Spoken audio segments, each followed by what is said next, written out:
สบายดีเนาะหลังจากที่ว่าได้ประดับประดาวัดบาทนาทองเนาะวัดธรรมไฮโศกเด้อเนาะเฮาได้กาเกียมงานตั้งแต่วันที่24จนฮอดวันที่2เนาะของวันอังคารเนาะ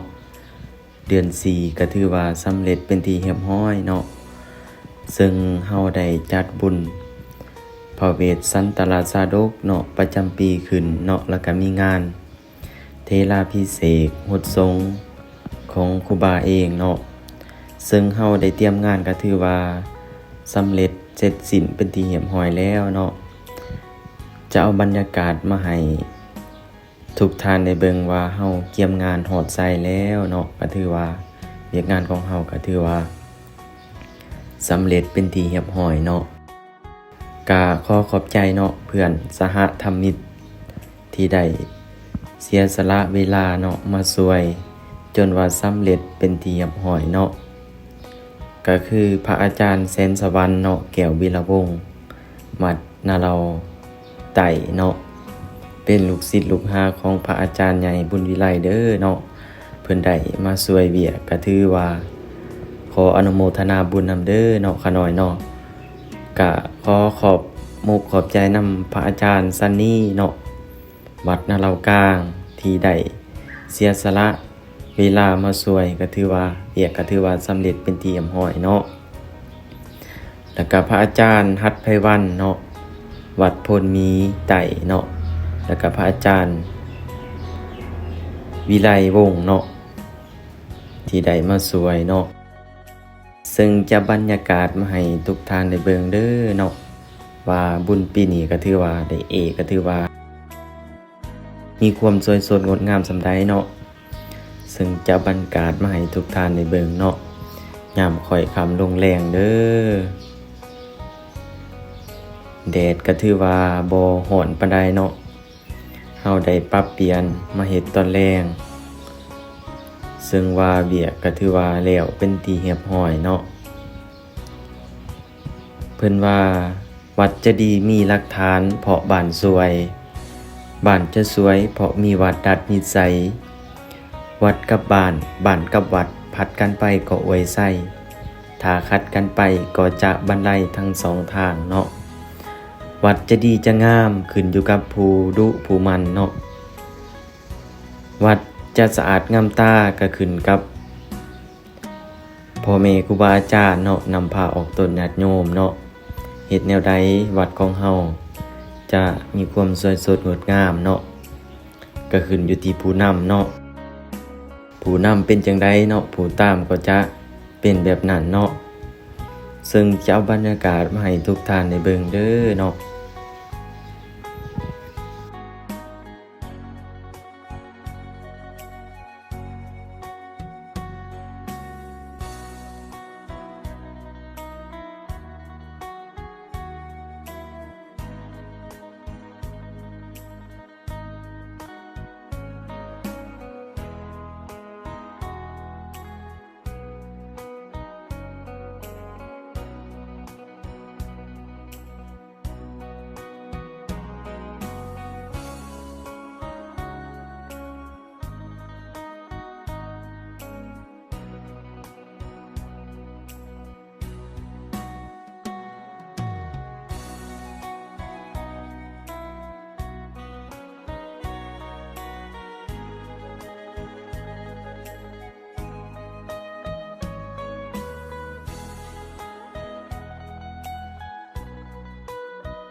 อำทำแก้มน้องอำท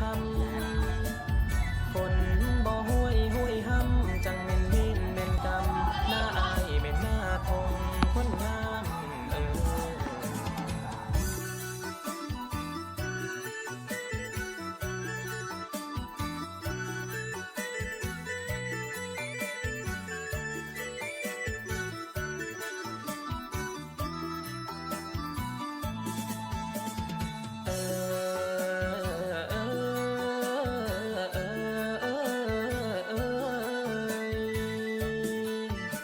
บัดนี้สีทันดอนคอนแกงสิไขก่อนซ่อนกายเป็นเสียงลำภาคใต้ลำโคงสู่ทันฟังเว้าถึงความมั่งคั่งอุดมหังสวยงามสีทันดอนเลือน้ำสาเส้งใสกองสมซื้อคนขานยองสีทันดอนแดนตำตาดหมูธรรมศาสตร์เสื้อเครือไตตาดผักเพงเสียงสะดังเป่งเป่งน้ำตกตาดลีพีมีมุนต์ขังเสน่หักสักส่วนไปยามเยือนแม่นว่าสีทันดอนแดนไตสมคำคนสาเป็นอุปาเล่าเขาดมด้วยทรัพย์สินอันว่าอยากกินเขาก็เฮ็ดให้ทำนาอยากปาง้อยหัวเหือหวานแหลงน้ำเมื่อหาปลามาได้มีแกงปิ่นจีมีแจวบีแจวสมมุกต้มปนปลามีทั้งลาบและก้อยซอยซาผักพันกินทั้งเผ็ดทั้งมันจนเหือไหลไข่ย้อยลอยลงเหือส้มพื้นอุดมดีภูมิมีภาคหลากหลายตามวังน้ำอุดมด้วยหมู่ดอนดอนคงเงาใหญ่กวงลอยเด่นกลางของย่ำนำน้องฟ้องเฟื่อนตะลิงสั้นสมญานดอนทานดอนพี่มันพร้อมดอนเลี้ยงเคียงคู่อยากเป็นสู่ต่างบ้านขี้เหือขามล่องลอยดอนก้อยงามอาบประดับพืชแนวพันธุ์มีเผาตาลแนวหวานมองม่านลำไยมีทั้งดอนซ้อนสร้างมักโมหวานเขาซาดอนนั่งลอยคอยมอมนองมาเป็นสู่ผู้สมดอนสมดวงดอกอมสมสาคนขานมีดอนแอนดอนตาลดานแดนคอนไต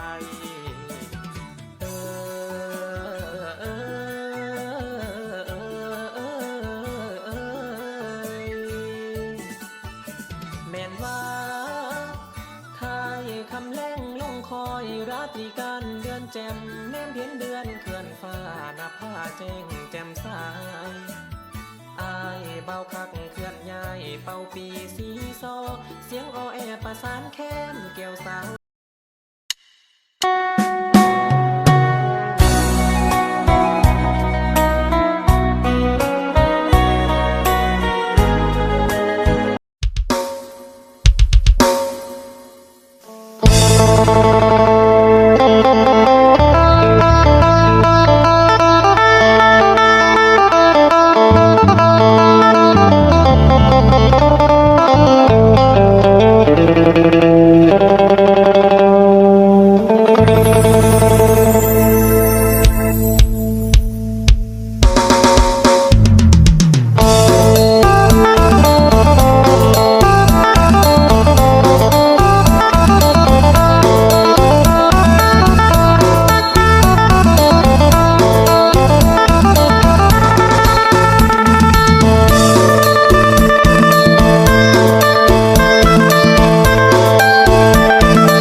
หลังจากที่ว่าได้จัดกองขึ้นรถแล้วเนาะ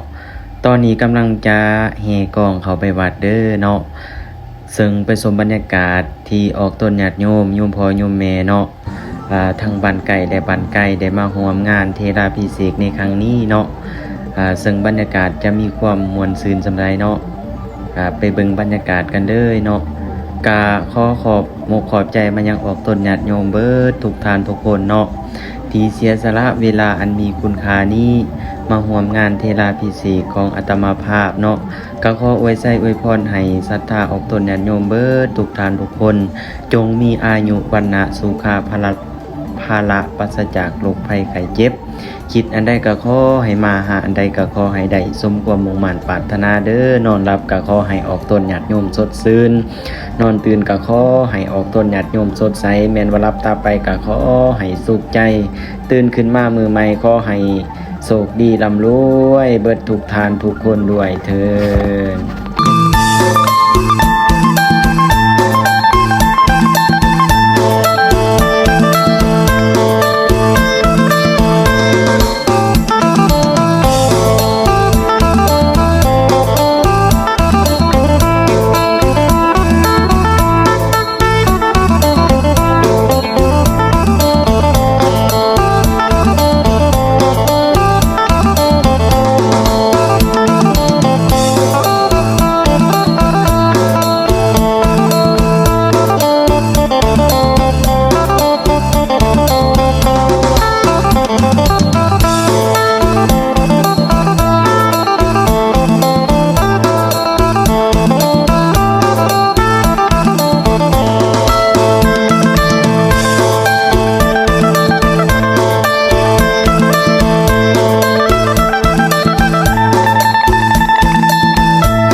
สุวรรณคงพันดาวรังสี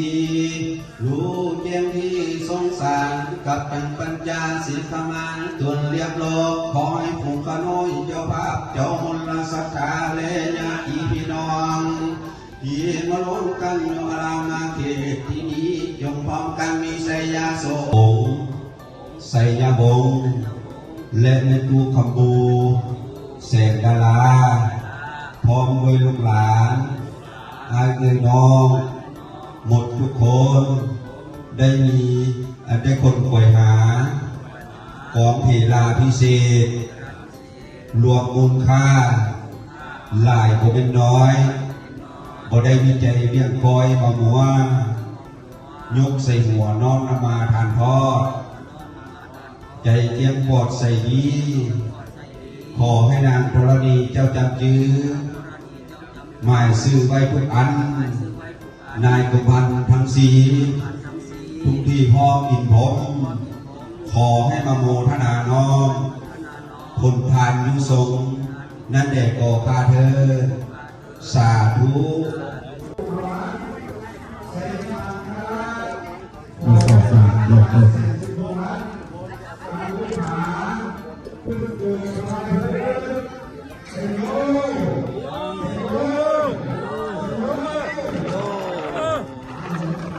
ให้พรก่อนแม่ให้พรมันจะคอยพ้นนะบอเอาให้พรโอ้ยทุกขั้นตอนเนาะอาจารย์ให้พรเนาะอาจารย์เอาเดี๋ยวอุ้มเราว่าเอาอมเลยดิจะสุกเคี้ยวไอ้เคี้ยวแล้วมันผมเย็นร้อนเลยให้เราสมุนไพรสัพพิติโยวิวาสันตุสัพพะโลกวิญญาสันตุมาเทพวัตวันตนาโยสุขีปีกายโยภวะภิวา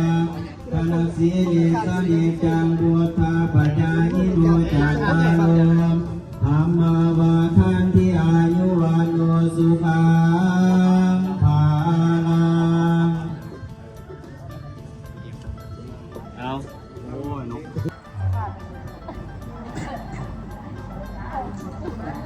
นะโมตัสสะภะคะวะโตอะระหะโตสัมมาสัมพุทธัสสะนะโมตัสสะภะคะวะโตอะระหะโตสัมมาสัมพุทธัสสะสีภวันเสยมันพลังเสยอเนกาสาวาสาลีมุนีเป็นมือสันวันนี้เป็นวันสอบมือประกอบวันนี้เป็นวันไสยาทิฏฐิอนุตตโสกโยกไปนี้เป็นโยกไปจันทันอันนี้เป็นทันไม่แก้วพวกพ่อแม่เท่าแก่คุณแม่แล้วผู้เคยเตะฟ้าปวนเยอะมากินข้าวให้ตรงต้องหนากินปลาให้ตรงต้องนอดกินข้าวแล้วจะไม่ดีปีแห่งหายขยับโครงการความเย็นอย่าสู้ได้ความใจอย่าสู้ให้นี้มีอนุปันนาสุภาพละมั่นคงขนมเกศน้ำออกน้ำตนน้ำบ้านน้ำทางคลายพาเอามันจะรวดแบบนี้รอรวดละ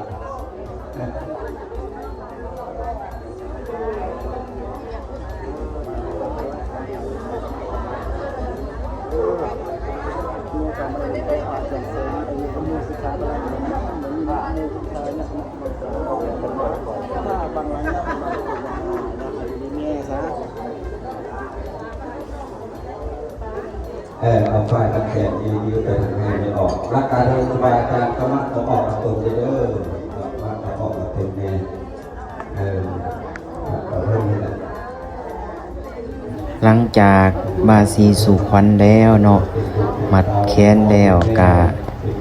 จะได้มีศิลปะเนาะจากน้องหน่อยนักเรียนเนาะที่เสียสละเวลามาร่วมในงานเทศกาลพิเศษในครั้งนี้ไปรับชมกันเลย